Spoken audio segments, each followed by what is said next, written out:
여러분 안녕하세요. 헬스케어를 활용한 메이크굿 상담 기법의 이르훈 강사입니다. 사례로 풀어보는 암존별 업셀링 상담 기법, 이번 시간은 위암에 관한 사례를 준비했습니다. 세계 1위 위암 국가 대한민국 가족의 헬리코박터균 치료 전쟁 사례를 준비했는데요.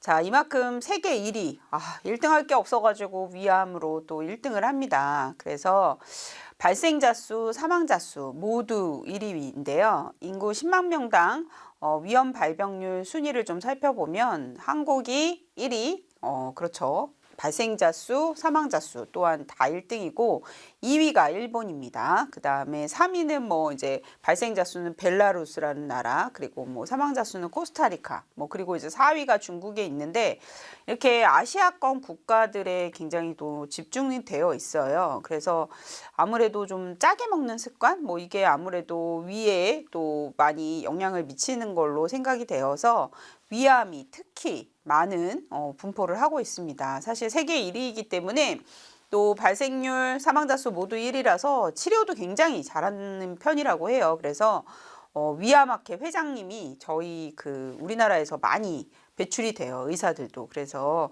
그만큼 세계 1위를 자랑한다. 그만큼 좀 위암에 대한 좀 각성을 많이 하고 또 우리가 또 자주 그래서 건강검진을 시행하게 되는 것입니다. 자, 이런 위암의 위험 요인들은 어떤 게 있을까요? 지금 말씀드린 좀 제가 강조드리고 싶은 것은 또 한 가지 가족력입니다. 가족력은 위암 같은 경우에는 유전자가 밝혀지지 않았어요. 유방암은 BRCA 유전자, 대장암은 여러 가지 유전자 아니면 이런 것들이 다 밝혀졌는데 이 위암은 특별히 그 유전자로 밝혀진 요인이 없는데도 불구하고 가족력도 1등 암입니다. 그 이유는 아마도 식습관을 또 공유하고 또한 여기 위험 요인에 있는 헬리코박터균 요것 때문이 아닐까 생각이 됩니다. 헬리코박터균은 이제 여러 감염이 되는데 특히 이제 같이 음식을 나눠 먹고 이런 문화들 때문에 더 감염률이 가족 간 높은 경향이 있습니다. 그래서 이 헬리코박터균에 감염이 되면 위암 발생 확률이 3배에서 5배 이렇게 증가한다고 되어 있습니다. 또한 이제 만성 위축성 위염, 여러분 내시경 결과에서 혹시 들어보셨나요? 만성 심한 위축성 위염 환자의 10% 이상에서 암이 발생한다고 되어 있는데요.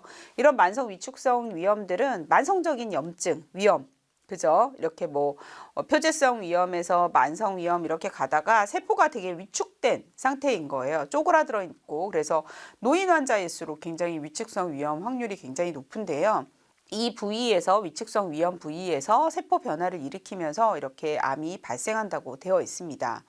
또한 장상피 화생 혹시 들어보셨나요? 내시경 검사 결과에서 장상피 화생을 진단받은 케이스들도 있으실 텐데 이건 무려 위암 발생 확률이 10배에서 20배로 높다고 되어 있습니다. 왜냐하면 이 장상피 화상이랑은 장상피처럼 이제 위 세포가 점막이 변화되기 시작했다는 이야기라서 어떻게 보면 이거는 위암 발생 전에 암 발생 전 단계라고도 표현을 할 만큼 굉장히 위험한 상태이기 때문에 당장 치료를 해서 절제를 하거나 하진 않지만 자주 내시경 검사를 하셔가지고 위암이 발생하는지 살펴봐야 되는 그런 요인 중에 하나입니다. 자, 다음은 위암의 원인, 그렇다면 헬리코박터 파이로리 균에 관한 내용인데요. 이 헬리코박터 파이로리 균을 무조건 치료를 하지는 않아요. 이 균이기 때문에 항생제를 사용해 가지고 치료를 하게 되는데 치료가 그렇게 쉽지가 않습니다. 그래서 처음에 했는데도 불구하고 약물 치료를 꾸준히 했는데도 불구하고 이 균이 죽지 않아 가지고 1차 치료, 2차 치료 또 이 항생제 내성 때문에 3차 치료까지 생기는 경우가 있는데 그래서 의사하고 상의해서 이게 굉장히 독한 항생제예요. 그래서 우리가 결핵이나 아니면 성병, 임질, 매독 이런 아주 중증 균에 걸렸을 때도 사용하는 항생제를 이 헬리코박터 균 박멸하는 데 사용을 하거든요. 그런데도 이제 균이 자주 죽지 않는 케이스들이 있어서 이 약을 또 먹으면은 또 궤양이 발생하고 이런 문제 때문에 굉장히 뭔가 의사도 결정하기가 굉장히 어려운 거죠. 아, 이거를 먹겠다고, 이거 균을 없애겠다고 먹었더니 위가 더 안 좋아진다. 막 이런 결과를 일으킬 수가 있기 때문에, 그래서 치료가 어렵지만 치료를 고려하는 대상은 소화궤양에 병력이 있는 사람, 그러니까 궤양성 염증이 있으신 분들, 또 림프종이라고 하는, 특히 말트 림프종이라고 하는데요. 이 림프종이에요. 그래서 어떤 혈액 종양의 림프 종양의 일종인데 위에 발생을 합니다. 위 점막에서. 위에서 발생했지만 위암이 아니에요. 이거는 림프암이에요. 그래서 근데 이 림프종은, 말트 림프종은 특이하게 헬리코박터 균 요것 때문에 발생을 하기 때문에 림프가 막 해서 다른 부위까지 다 림프로 이제 전이가 되거든요. 그래서 림프종 병력이 있는 경우에는 또 치료를 하고, 조기 위암에 내시경 절제 이력이 있으면, 또 이렇게 조기 위암으로 위를 절제한 병력이 있으면은 또 하게 됩니다. 또 위축성 위염 환자, 아까 제가 말씀드린 것처럼 위축성 위염이나 다른 위염, 장상피 하생이나 이런 게 있는 경우에는 또 시행을 하고요. 위암 가족력이 있는 환자라든가 일부 기능성 소화불량이 있는 경우, 계속적으로 매번 소화가 안 된다 이렇게 호소하시는 분들도 치료가 어렵지만 치료를 고려를 하고요. 그 외에는 이제 균이 있다고 해서 무조건 항생제를 주시지는 않지만, 이런 경우에는 특히 유의하셔서 치료를 꼭 받으시는 것을 권장받으실 수가 있겠습니다. 자, 그러면 사례를 살펴볼게요. 헬리코박터균에 감염된 65세 직장인 남성입니다.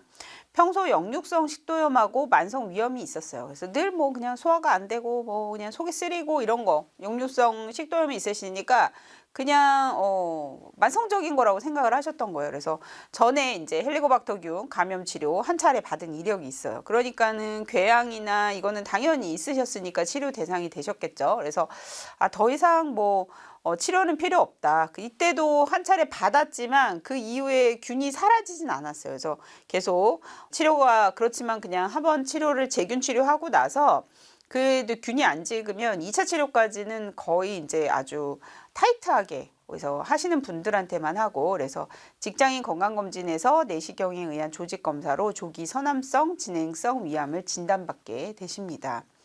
근데 이분 같은 경우에도 가족들이 이제 아까 말씀드린 것처럼 헬리코박터균 재균 치료를 하는 대상이 누구였죠?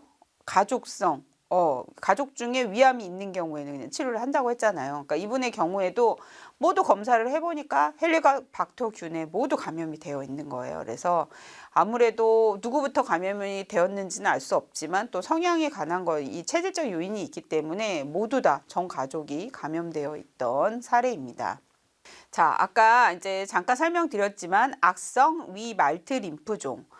이 말트 림프종은 사실 위에서 이렇게 해보니까 헬리코박터 균이 엄청나게 이제 발견이 되거든요. 그래서 림프 조직, 그래서 실제로는 림프암이기 때문에 골수에서 시작이 되기 때문에 골수 검사까지 시행이 됩니다. 그래서 이제 진단을 받게 되면 이거는 이제 위암 그 부위를 이제 뭐 출혈이 있거나 그럼 잘라내지 않고 이제 대부분 항암, 방사선 치료로 이루어집니다. 그리고 헬리코박터 균을 재균 치료를 해요. 그래서 어쩔 때는 항암 방사선 치료도 안 하고 재균 치료만 1차, 2차, 3차를 할 때가 있어요. 그만큼 이 헬리코박터 균이 굉장히 그냥 위암뿐만 아니라 이런 림프암까지 발생시킨다는 좀 무서운 사례를 여러분들이 아시게 됐을 텐데요. 임상적으로는 또 특이한 증상이 없어요. 그렇게 근데 그냥 위암하고 유사하게 위에 발생을 했으니까 배가 아프거나 복통, 출혈, 또 종괴가 형성이 되고 체중이 감소하고 식욕 부진이 나타날 수가 있습니다. 저의 이제 사례에서도 보면 헬리코박터 재균 치료, 항암 방사선 치료가 매우 일반적이고 이걸로 이제 사망까지 하시는 경우는 많이 못 봤고요. 치료가 아주 잘 이루어지는 경우가 많은 암종 중에 하나입니다. 자, 그러면 진료비 영수증 한번 유사한 사례로 살펴보겠습니다. 개복 수술을 하셨는데요. 위암 수술을 하면서 근데 개복 수술을 하면 입원 기간이 한 열흘에서 3주 정도 돼요. 그러니까 위를 절제하시기 때문에 이렇게 드시는 이렇게 덤핑 증후군이라 그래가지고 너무 이제 이 위가 없이 이제 통과가 되다 보니까 밑으로 막 설사를 하고 소화가 잘 안 된다든가 아니면 위로 올라온다든가 이런 증후군들이 발생을 하고요. 또 계속 합병증이 바로 골다공증입니다. 이후에 제가 이제 아시던 그 암 환자 같은 경우에는 암 수술은 잘 끝나셔서 후유증이 없으셨어요. 다른 후유증은 없고 위암이 재발하지도 않았는데 계속 그냥 시름시름 앓다가 돌아가신 분이 있는데, 이분 같은 경우에는 계속 뭔가 병원에 가면 무슨 물질이 부족하다, 뭐가 전해질이 부족하다, 뭐가 부족하다 이렇게 계속 나오는 거예요. 그다음에 마지막 모습이 그냥 아파가지고 팔이 아파가서 엑스레이를 찍어보면 팔이 골절되어 있어요. 어느 날은 이제 다리가 아파서 그냥 가보면 넘어진 적도 없는데 그냥 뼈가 부러져 있습니다. 그래서 늘 이제 캐스트를 하고 다니셨던 분이신데 결국에는 이제 요양병원에서 치료를 하다가 사망을 하셨는데, 이렇게 위암은 수술하고 난 이후에도 이렇게 먹는 문제에 아주 조기 위암이 아니어서 일부만 절제한 경우가 아니라면 굉장히 좀 힘든 과정을 거칠 수가 있습니다. 그래서 이제 이 경우는 로봇 수술이 아니지만 로봇 수술을 하게 되면 추가 1,000만 원 이상, 아무래도 입원 기간도 단축된다고 돼 있어요. 로봇 수술은 보통 4일에서 한 10일 정도만 입원을 하시고 산정특례 적용이 되기 때문에 430만 원 정도가 나왔습니다. 그런데 이제 다음 영수증 준비했는데요. 다음은 뭐냐면 요양병원에 입원한 영수증입니다. 위암을 수술하시고 아까 말씀드린 것처럼 먹는데 이제 문제가 생기잖아요. 위에 이제 절제를 하셨으니까 아무래도 부드럽고, 그다음에 뭐 골다공증 여러 가지 흡수가 안 되기 때문에 고영양식을 해야 되는데 집에서 하기가 굉장히 어렵잖아요. 그래서 요양병원에 입원을 하셔서 주사 치료를 이제 많이 받으시게 돼요. 그래서 고용량 비타민이나 셀레늄 주사 이런 것들을 맞죠. 영수증을 좀 자세히 살펴보시면 비급여 주사비에만 총 414만 1,000원이 나왔는데 이 중에서 400만 원이 비급여 주사비예요. 그런데 문제는 뭐냐, 이런 비급여 주사, 이건 어떻게 보면 암의 직접 치료라기보다는 암으로 생긴 합병증, 위를 절제함으로써 생긴 합병증을 이제 치료하는 건데, 저희가 그 전 보험사마다 이 실손의료비 심사를 할 때에도 암의 직접 치료가 아닌 경우에는 보험금을 지급하지 않는 사례가 계속해서 늘어나고 있습니다. 그렇기 때문에 우리가 먹는 거를 잘 보충하기 위해서는 요양병원에 입원할 필요가 각자 굉장히 필요한데, 환자한테는 입원 실손으로 되지 않는다고 하면 우리가 추가적으로 비용이 발생을 할 수가 있으니까 이런 부분도 보장해서 좀 준비를 해줘야 해놓고 있어야지 안심이 되는 부분이라는 거, 여러분들이 이 사례를 보시면서 좀 기억을 해주시면 좋겠습니다. 자, 이번에는 위암 말기 반복 수술 사례예요. 이게 뭐냐면 말기 너무 늦게 발견이 되셔가지고 이거는 수술 자체를 못했어요. 그래가지고 그냥 내시경으로 요게 똑 떼어내가지고 이 영수증을 보니까 이게 산정특례 적용이 안 된 거예요. 그래서 왜 그랬나 했더니 이게 조직검사 결과가 없어가지고 산정특례 적용이 처음에는 안 됐다고 해요. 그래서 들어가가지고 그 종양 부위만 조금 잘라내셨는데 한 200만 원 정도가 나왔죠. 그런데 이렇게 고식적 수술은 여러 가지 암종에서도 제가 사례를 설명드릴 때 이야기하겠지만, 이 말기 위암 환자들은 아니면은 재발하는 위암 환자들 같은 경우에는 암 수술을 한 번만 하는 게 아니라 회당 이제 계속 이제 땜빵 생명을 연장하기 위해서 어쩔 수 없이, 아니면 통증을 뭐 줄이기 위해서 뭐 이런 고식적 수술들을 많이 한다는 거 좀 기억을 하시고, 그러니까 암 수술비도 좀 보장을 좀 철저히, 또 금액을 좀 높게 이렇게 해놓을 필요가 있겠다. 또 여기에 사례를 하나 넣어놨는데요. 말기 위암이나 또는 재발성 위암에서는 특히 이제 치료할 방법이 없었어요.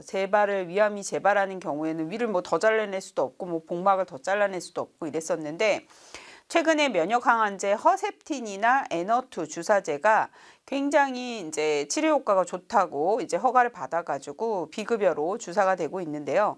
1회당 500만 원을 호가합니다. 그래서 한 번 맞으실 때 주당 주사를 맞으면서 500만 원씩 3번 맞고, 3번에 한 사이클로 해가지고 지속적으로 이제 맞으시는 거예요. 그러니까 1,500만 원씩 계속 들어간다고 할 수가 있죠. 그러니까 굉장히 비용이 많이 들어가는 거기 때문에, 그러면은 제가 이제 많이 본 사례에도 위 절제하시고 나서 복막에 이제 암종이 좀 남으셨거든요. 그런데 이 허세팀 주사를 계속 맞으시니까 암종이 막 줄어드는 게 막 보이는 거예요. 그래서 오랫동안, 지금 나이가 많으신 분이지만 굉장히 오랫동안 생존을 하고 계십니다. 자, 이와 같이 우리 MG 암그린 공제에서 암진단 특약이나 계속 주는 암진단 특약, 또 암수술비 특약, 또 재진단, 계속 주는 암진단 특약이 재진단 암에서 이제 가능한 거죠. 그 다음에 표적 항암 약물 치료비 특약, 또 암 간병 자금, 또 요양병원, 이게 지금 요양병원에 입원을 하신 거니까 요양병원 안 입원 일당이나 암 직접 치료 입원 일당, 또 그죠? 입원 또 통원도 다 좋겠죠. 아무래도 그다음에 말기암 호스피스 치료 특약. 제가 이걸 굉장히 말기암 호스피스 치료 특약은 현재는 우리나라가 시행하는 그 병원들이 많지는 않지만 점점 늘어날 추세에 있어요. 그래서 호스피스 치료 특약이 거의 5천만 원까지 가입이 되기 때문에 거의 암 사망 보험금을 대체할 수 있을 만큼 굉장히 좋은, 앞으로는 각광받을 수 있는 저 손해사정사나 제가 간호사 입장에서 봤을 때 굉장히 좋은 특약이라고 생각이 되니까 여러분들 꼭 가입 제한을 해보시기 바랍니다. 자, 이런 그 위암 같은 경우에는 국가건강검진으로 시행이 되고 있어요. 그래서 국가건강검진 문진표에 보면 본인 부모, 형제, 자매 중에 현재 암에 걸리신 과거력이 있냐 이렇게 물어보고 있거든요. 그만큼 가족력이 중요하다는 얘기죠.